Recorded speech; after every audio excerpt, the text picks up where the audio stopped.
You know, people always joke that AI is going to take over the world, but what about when it just takes over your house? From Alexa answering questions you've never asked, to smart cameras catching things no one is supposed to see. Tonight, I've got a story that proves maybe machines are listening just a little too closely. We trust our devices to keep us connected, entertained, and even safe. But what happens when that trust glitches? Imagine your phone knowing things you never typed, or your smart TV talking back when no one's in the room. I found a story that might make you unplug everything before bed.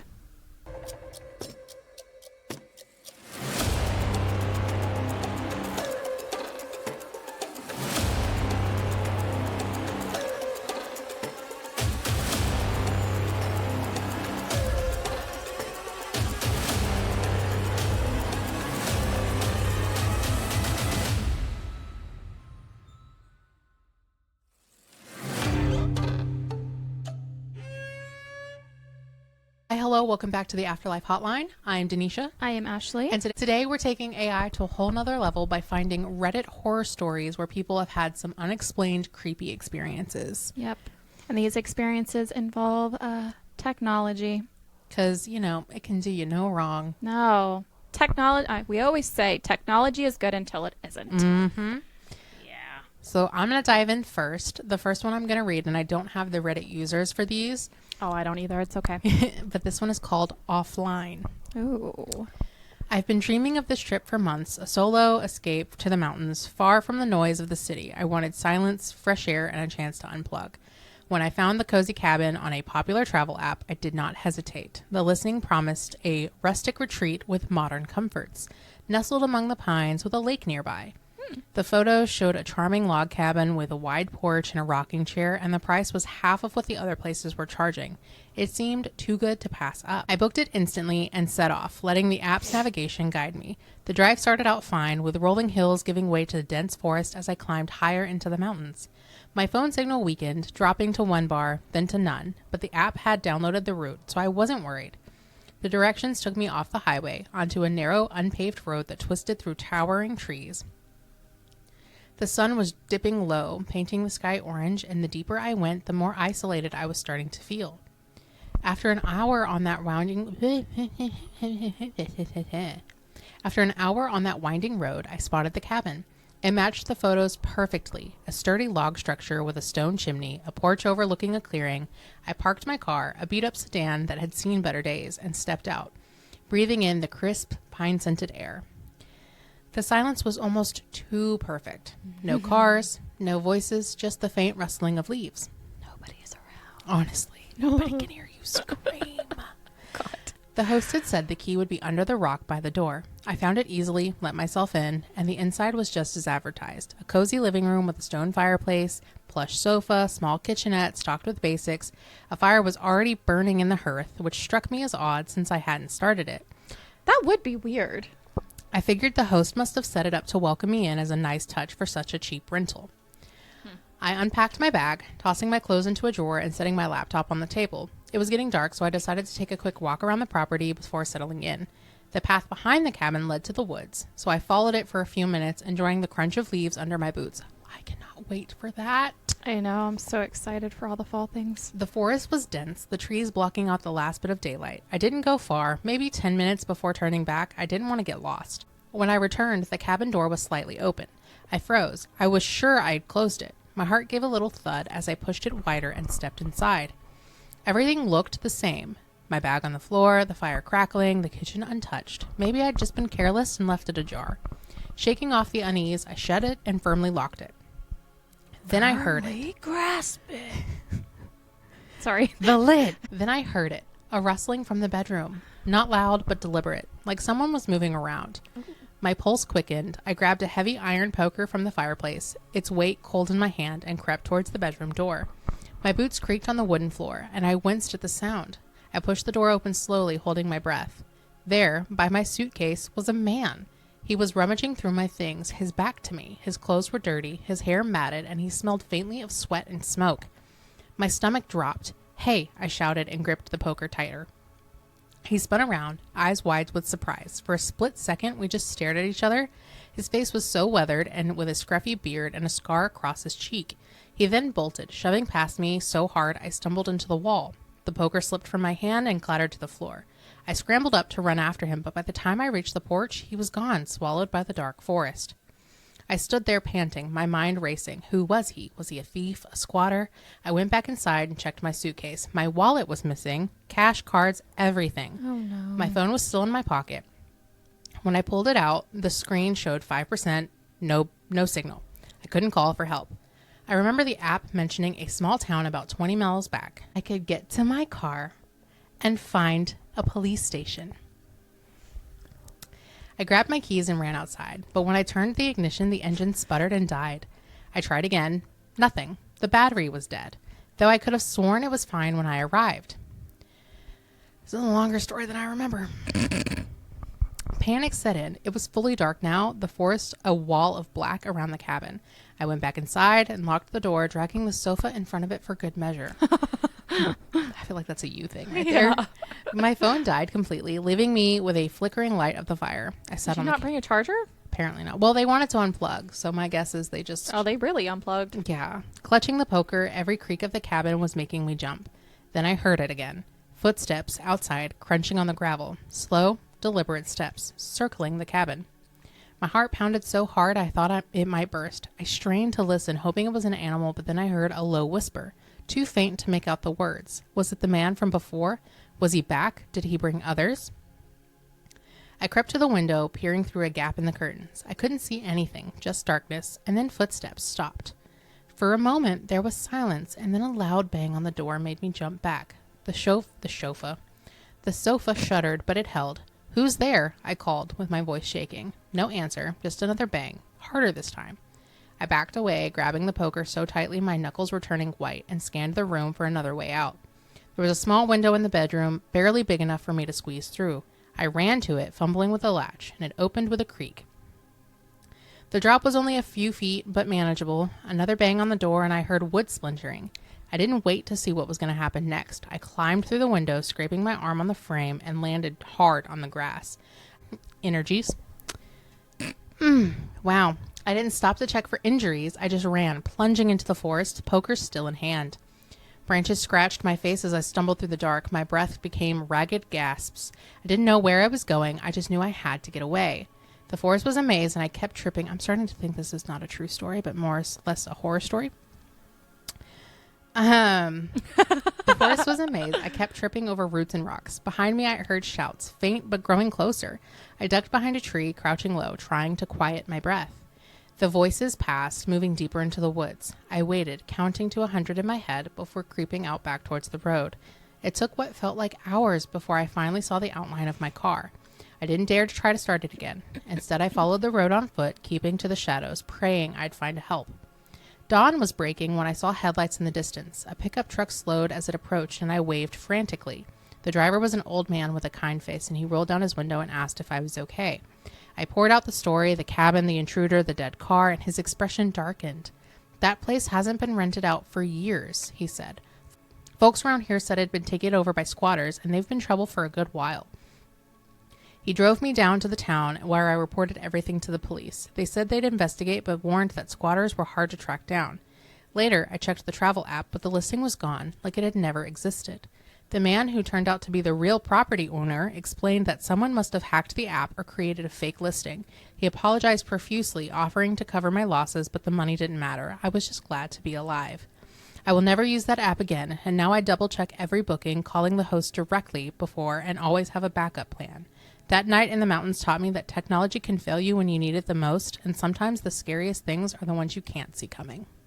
Dang. Okay, at first I thought it was kind of like, okay, this isn't a real story, but then when we got to like that part of it, I can believe that happening, to be honest. Wow. I can believe like an Airbnb listing being fake. Low key at the very beginning, I was just like, how does this have anything to do with technology? But then it makes a lot of sense now. That's crazy. My first one is a little long, but it's not as long. Strange voice in my headphones. I don't like it already. Mm-hmm. So I, much like many other, have sort of skeptical but intrigued relationship with things paranormal. I'm somewhat familiar with certain concepts, but ultimately I'm pretty uneducated or else unbelieving. Because of this, I'm familiar with the idea and some stories of ghosts or spirits communicating through technology. Well, today I was at my computer in my room, just watching a YouTube video. Suddenly, I start hearing this rhythmic, sort of shrieking sound. My headphones are noise canceling, but my desk is right at the window, so I eventually realized it was not part of the video. So I flipped one of the headphone sides off of my ear and started trying to find the source of the sound. There's always a hair. Cat's life. Yeah. Eventually, part of me realized that it was definitely a bird, but the sound itself was unique to any other bird I hear outside my house and just gave me a weird feeling. I eventually exited my room and went window to window in the house, trying to see anything. Finally, I reached the kitchen window and see a bird perched on the windowsill. I approached it and finally calmed down. I wasn't really thinking, I guess. I don't know what I thought the sound could have been, if not a bird. But regardless, I finally take a breath. But right as I do, and right as I reach the window, through my headphones, which are wireless and have kept on one ear this whole time, and usually I can't expect the sound to keep coming through this far away from my computer because of the Bluetooth connection, I hear a woman's voice say, "Finally found." Clear as day, in the sense that it was loud and easily distinguishable. Though the audio itself was choppy, the voice was monotone, completely without emotion, and my heart dropped. Terrible vibe to it, of course. Immediately the bird stopped chirping and flew away. I just stared outside for a few seconds and watched my back as I retreated to my room. Now, first thought I had was obviously, YouTube video came unpaused for a second. I checked the video. First of all, it's a guy talking, not the female voice I heard. We're playing backwards and forwards, trying to find anything remotely close to what I would have heard. Nothing. I go through all my tabs and programs. Nothing that had a video or audio player. I was home alone. Something I instantly became aware of, and only now that I am not, do I feel safe to analyze what happened. So no one messed with my computer. So I'm not saying that the bird and the voice is connected. Maybe it is. I truly don't know what to do with all this or what it might mean. Something weird happened, even if some technical fluke. That's weird. Yeah, no, I don't like that. I don't know how I would feel about that. So this one is called The Itinerary. And by the way, if you couldn't tell, mine are all travel related. Yeah, that's fair. I'd always been a bit of a loner, so the idea of a solo trip to Europe both thrilled and scared me. I wanted everything to go smoothly, so when I found the travel app with glowing reviews, I'm so glad none of these people list the app. I thought it was perfect. It promised cheap flights, cozy hotel, personalized itineraries. I downloaded it, eager to plan my dream vacation to Paris. Oh. I entered my details, name, address, passport number, credit card info. The app's sleek interface assured me that my data was encrypted and secure. I booked a flight and a hotel in the heart of Paris, near the Louvre. I'm not even going to try to pronounce that correctly because it's Paris and I'm not going to get that. The app even suggested cafes and museums based on my love of art. I felt ready. A few days before my trip, my phone pinged with an email. The sender was blank and the subject read, "See you soon." I opened it and my stomach dropped. It was a photo of me standing outside my apartment taken from across the street. I don't remember anyone taking it, and the message below said, "Paris will be fun." My hands shook as I deleted it, and I thought it was a prank. More emails came. "I know where you're going. Can't wait to meet you." Each had a new photo with me in the grocery store, me walking my dog. I checked the travel app, but there was no customer service to contact, just a chat bot that kept saying, "All bookings are final." I tried replying to the emails, but they would bounce back. I told myself that it was just spam, and I focused on my trip. What? When I landed in Paris, I was tired but excited. I took a taxi to the hotel address that the travel app gave me. The driver dropped me off on a quiet street. There was no hotel, just an empty lot that faced a construction sign. I double-checked the app. The address had changed to a different hotel, one that I hadn't picked, in part of a city I didn't know. I called the app support number, but there was a disconnect. My emails from the travel app had vanished from my inbox. It's the squatters again. My phone was at 10%, so not at 5% this time. Wow. And I was alone in a foreign city. I found a small cafe nearby to charge my phone and think. As I sipped on coffee, I noticed a man from across the room. At least they brought a charger. Honestly. He wore a dark coat and stared at me with a cold, unsettling smile. When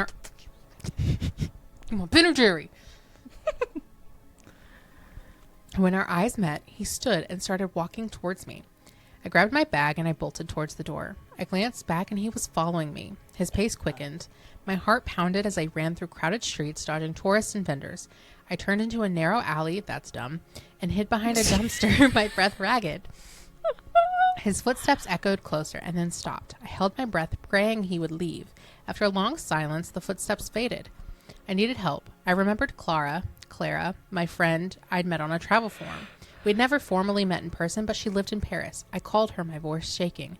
Clara, it's me, and I'm in trouble. What's wrong, she said, her voice sharp with concern. I told her about the emails, the fake hotel, the man following me, and she gasped. She said, stay where you are, I'm coming.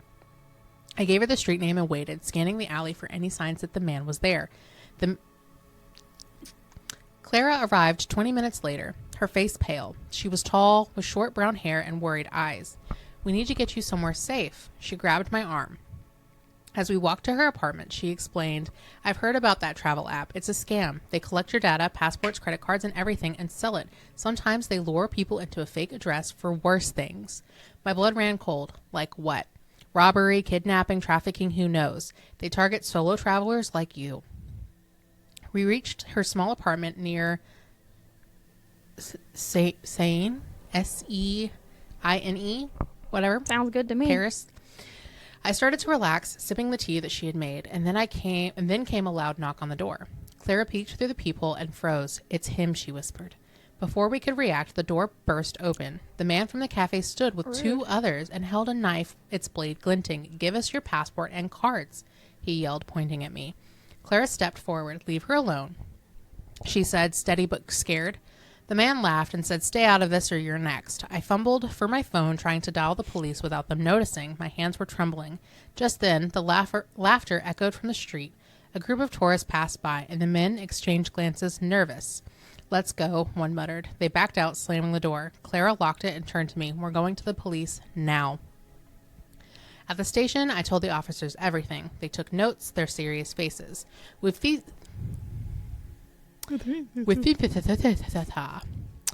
this before, one said. These apps can be fronts for criminal networks. They arranged for me to stay in a safe house, a small apartment just outside the city. That night, alone in the safe house, I couldn't sleep. Every creak made me jump. I deleted the travel app, changed my passwords, but the fear lingered. Those emails, that man's face, they haunted me. I learned later that the police were investigating, but the app's creators were hard to trace, hidden behind fake names and servers. I cut my trip short and flew home, and now I double-check every app, but sometimes when my phone rings, I freeze and I wonder if it's him still watching me. Ew! I don't like it. That's two people now that need to learn how to not use certain apps. Well, and I think that's like a legitimate thing too, like that and they will target people they think are going to be easy to pick. Yeah. This is why I'll never travel alone. I'm too scared to do that anyway. Hear, hear. This one is called Grandmother's Alexa Turned On, played 3 song verses, and stopped. Backstory, my grandmother lived with my parents until the day she died, about a week ago. She had an Alexa to play music down in her apartment. This morning, my mom was home alone, TV off. What do you mean now? Apparently, you're rubbing off on me. TV off, and Alexa started playing Martina McBride's In My Daughter's Eye. It played about 3 lines of the song, about 30 seconds, and then stopped. I had my mom check her Alexa activity log. Nothing. I also asked if they played that song previously or recently. She said never. I'm thinking that's at least 2 commands to start and stop the song. I'm heading over for a little more research. I'm also going to have her try to resume playing the last song. So that'd be the grandmother coming through playing a song and says, In My Daughter's Eyes. Mm-hmm. That's so sweet. I like that one. And that was very, nice. Very short. So. Weird Siri in the car. My friend just posted this on Facebook because it happened to her earlier today and was wondering how this could have happened. The weirdest thing happened. We were in the car and I asked Siri to do something. The voice was super slow and very low in pitch, but still did what I asked. Though it used words and phrases I've never heard Siri say before. It was very strange. From the back seat, the kid is like, Mom, what's wrong with Siri? I said, I'm not sure, baby. That was weird, huh? What song you got going on in your head? I didn't really have one. I was just kind of moving. You were looking at yourself in the screen. I was kind of doing like the little chicken. Oh. I was looking at the shadows. Of your hair? No, my double chin. Oh my God. I'm taking that out. I said, I'm not sure, baby. That was weird, huh? So I asked Siri what was wrong with his voice. He said, slow and low. I've just had some tea with lemon. Huh? So when we got home, I asked a few more times what was going on. Siri dumped me into the settings page. It's because you said the name. I know. I was like, oh my God, what just happened? Dumped me into the settings page so I can pick a new voice. My iPad just lit up like it was ready for me to ask a question. None of the options matched the molasses tone voice we heard him using. So I asked again why his voice was different, and he said in a slow, syrupy voice, I'm not sure what you mean. Inserted her name. The kid says, Mommy, robots don't drink tea, so I don't think that's really Siri. Then I left my phone alone after that until just before bedtime, and I picked it up to show her husband, and Siri was back to normal. The kid and I looked at each other in shock. What the F? Has anyone else seen this happen? I don't have an iPhone, so I have no idea, but it's really weird. I totally believe her too because she's not someone who jokes about stuff like that. Any ideas? That is weird. It's like someone, like how people can hack into your rings and Alexas stuff like and that. stuff like that. Yep. Yeah. I'm wondering if that's the case with this. That's kind of what I was thinking. That's scary if someone can hack into your phone like that. Well, they can do it with laptops and stuff. That's why, like, before I got this one, I have a little thing that goes over my camera. Mm-hmm. Fuck that shit.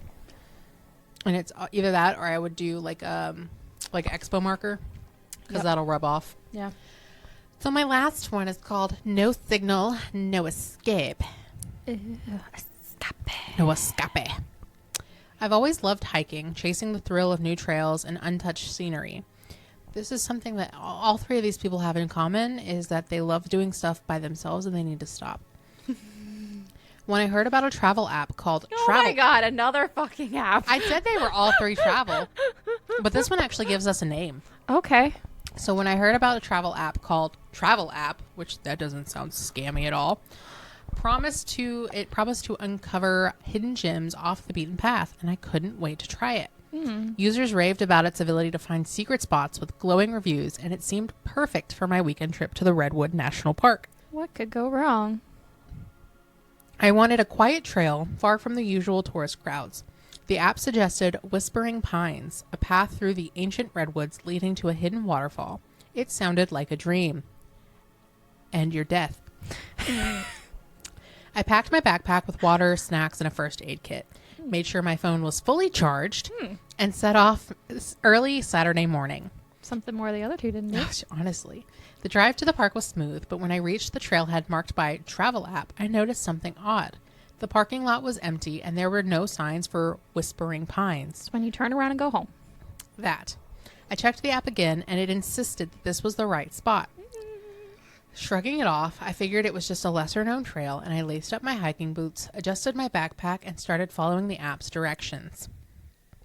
The trail began as a clear path winding through towering redwoods, but after about a mile, the trail faded, replaced by thick underbrush. The app's voice calmly instructed, continue straight for 0.8 miles.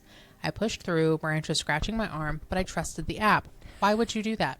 It's like whenever I took you on a hike and I was like, yeah, it's mostly paved. We're walking through like knee-high grass because it hasn't been taken care This of. bitch tried to kill me. And that's not the first time And either. it was due to an app. And that's not the first time either. Don't ever fully trust an app. I pushed through, branches scratching my arm, but I trusted the app. After all, it had thousands of 5-star reviews. But did it have bad ones? Because if it doesn't have bad ones, then it's almost always a scam. Also, I just realized what you said. That I've tried killing you more than once. You have. The first time was you and Brenna. I blame that one on Brenna. They tried. Love you, Bren. Hiked up a mountain and they tried to kill me. Well, actually, it took us a long time. The only one who was prepared for that was Brenna because we were at her house and she had all of her clothes and shoes. We were not prepared. I was wearing Converse and you were wearing Toms. With absolutely no grip, and we did the hardest side of the freaking mountain. Well, because we did the perimeter first and then went up. And it was going to start thunderstorming as we were halfway up. That was miserable. That's actually in our yearbook. Yeah. Because we're all like... Afterwards, yeah. My face was as red as my hair. Jeez. Then I hit a fork in the path. The app said take the left fork in 100 feet, but there was no left, just a wall of thorny bushes. To the right, a faint path snaked through the trees. Confused, I hesitated. Maybe the app meant the right path. I tried to push through the bushes, but they were too dense and snagged my clothes, drawing blood. So I took the right path instead, hoping it would reconnect. After what felt like hours, I stumbled into a clearing. In the center stood an old abandoned cabin, its windows boarded up and the door hanging off its hinges. My stomach twisted. Mm-hmm. This didn't look like part of any hiking trail. Mm-mm. The app still urged, proceed to the haunted cabin where we can murder you. Proceed straight for 1.2 miles. I glanced at the cabin, its dark windows like empty eyes, hurried past, my heart beating faster. The forest grew denser, the trees blocking out most of the light. It was only midday, but it felt like dusk. I checked my phone, no signal, but my battery was at 60%. I kept walking, and the path was gone, forcing me to climb over fallen logs and wade through shallow streams. Why are you continuing? My boots were soaked, and my legs ached. The app's directions grew erratic, telling me to turn where there were no turns. Then I heard it, a low, guttural growl. I froze, my breath catching. Was it an animal? I scanned the trees and saw nothing. Just your imagination, I whispered to myself, but my hands shook as I gripped my phone. I hurried on. The growl echoed again, now closer. My pulse raced, and I needed to get out of here. I opened the travel app, but the screen flickered and the map was glitching. My phone went down to 20%. Desperate, I turned back, trying to retrace my steps, but the forest looked the same in every direction. Endless trees and endless shadows. It's because you go on a trail that it's not marked. I couldn't find the clearing or the cabin. Panic clawed at my chest and I was lost. Stumbling forward, I tripped over a rusted metal sign half buried in the dirt. Buried in the dirt. I brushed off the moss and it read, "Danger, unstable terrain, do not enter." Oh, wow. My blood ran cold. The app had led me into a restricted area. I looked around and saw cracks in the ground, sinkholes hidden by leaves, and one wrong step could send me plummeting.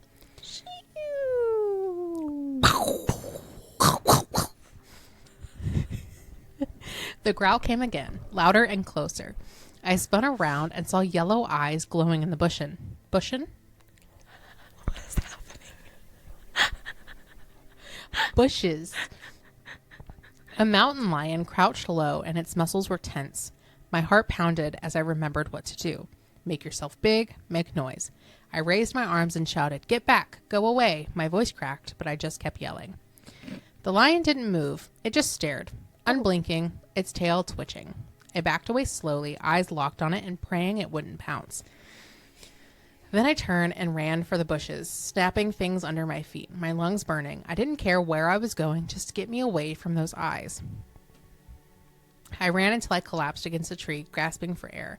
When I looked up, I was back at the abandoned cabin. I'd been running in the opposite direction, though, and what is going on? And my phone was at 5%. Now the screen was barely responsive. I sat in the cabin's sagging porch, trying to calm my racing heart. I could wait here until morning, maybe, and hope a ranger found me. Nobody knows you're there. So you're sitting at the cabin that looked creepy to you. Lord have mercy. These are the people that would not survive a Saw movie. No. I heard voices, faint and human, coming from the trees. Relief had washed over me. "Hello?" I called, standing up. "Is anyone there?" The voices stopped, and I called again. "Please, I'm lost."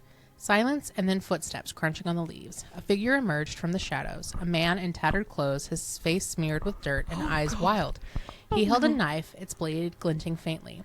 "Who are you?" he rasped, stepping closer. I backed up, my voice trembling. "I'm lost. My app, the travel app, it led me here, and I just want to get back." He laughed, said, "Travel app? That's been sending people here for months. You're not the first." What do you mean?" I said. He grinned, showing yellow teeth. "Lost hikers make easy pickings. Nobody knows you're out here." He lunged, grabbing my arm with a grip like steel. "Let go," I screamed, trying to twist free. Let go. "You're not going anywhere," he growled and raised the knife. I bolted towards the cabin and slammed the door. It smelled of mold and decay. The man pounded on the door and said, "Open it or I'll break it." Blah, blah, blah, blah, blah, blah. Oh, that wasn't to the story. It was to the girl and her Oh, no, dumb no. decisions. You're good. Why did you pick the longest stories? I don't fucking know. She scans the room, and then there is a trap door. In the trap door, there is a tunnel, and it's pitch black. Her phone is barely cutting through the darkness, and her battery is at 2%. She crawls forward with the walls closing in, trying to make sure that he couldn't get to her. She crawls as fast as she can, ignoring all the pain. A pile of rocks is blocking my way, and I'm trapped. The footsteps echo closer, and I hear his voice saying, "There's no way out, hiker." My phone dies and just plunges me into the darkness, and I press myself against the rocks with my heart pounding. Suddenly, a loud crack echoed through the tunnel, not from him, but from above. The ground shook and the rocks tumbled down, blocking the tunnel behind me. Oh, no. Remember, unstable terrain. It was either trapping him or me. I clawed at the rocks in front of me, desperate, until my fingers found a gap. I pushed through, emerging into the forest. Dawn was breaking in the distance, and I saw a real trail sign, Visitor Center, 2 miles. Oh, my gosh. Tears streamed down my face as I stumbled toward it. At the visitor center, I told the rangers everything. They searched and found no cabin, no man, and no bones. What the fuck? It was like the forest had swallowed it all. They said the Whispering Pines Trail didn't even exist. The app had led me somewhere it shouldn't have. And that's basically it. Wow. That's giving The Descent, though. Honestly. That's what I was thinking as she was coming out of the tunnel. Yeah. Wow. If y'all haven't watched The Descent, definitely do it. It's a pretty good one. There's 2. 1 and 2. Yeah, Descent 1 and 2. Those, I looked for real stories, but those are honestly giving me just horror stories. Yeah. I mean, it's all due to apps and technology, though. Okay. My dog and or alien technology spoke to me. Yep. I was home alone last night. There was no TV on. I have a 9-year-old Westie dog who was lying on the other side of my bed. I was reading an interesting book about medieval times when I heard a female voice say, "Hello," says her name. I jumped and looked around the room. There was no one. Beautiful. There was no one. I looked at my phone and there was nothing different about it. Then the voice spoke to me and said, "I am not a dog. I am a severely deformed human." I said, "What the fuck?" I got creeped out and turned my phone off, thinking it must have just come from my phone. The voice then said it was biologically grown technology. I looked at my dog and it was staring straight at me, not moving. I quickly put my shoes on and sped walk out of my house. I walked around the town for a few hours and returned home. When I got back, the dog was acting normal and said no more. Could it be alien technology? The voice was soothing and I didn't recognize it. I don't like that. Ew. I think it was your dog, telepathically talking to you. Yeah, okay, yeah. So that's what I think. I accept that. I don't accept alien. No. What if he found out that Hash Brown has been an alien this whole entire time? I mean, honestly, I could see it. Actually, I could see Chewie more than I could see Hash Brown. Yeah. Noise. Thanks. So was it a glitch, a ghost, or something in the wires watching from the other side? Either way, I'll be side-eyeing my Alexa for the rest of the night. And apps. No travel apps. No travel apps. Maybe it was paranoia. Maybe it was programming gone wrong. But one thing's for sure, once your tech turns on you, there's no safe mode. Anyway, thank you for tuning in. Keep one foot in the living world and one ear on the line. Bye, Bye, guys.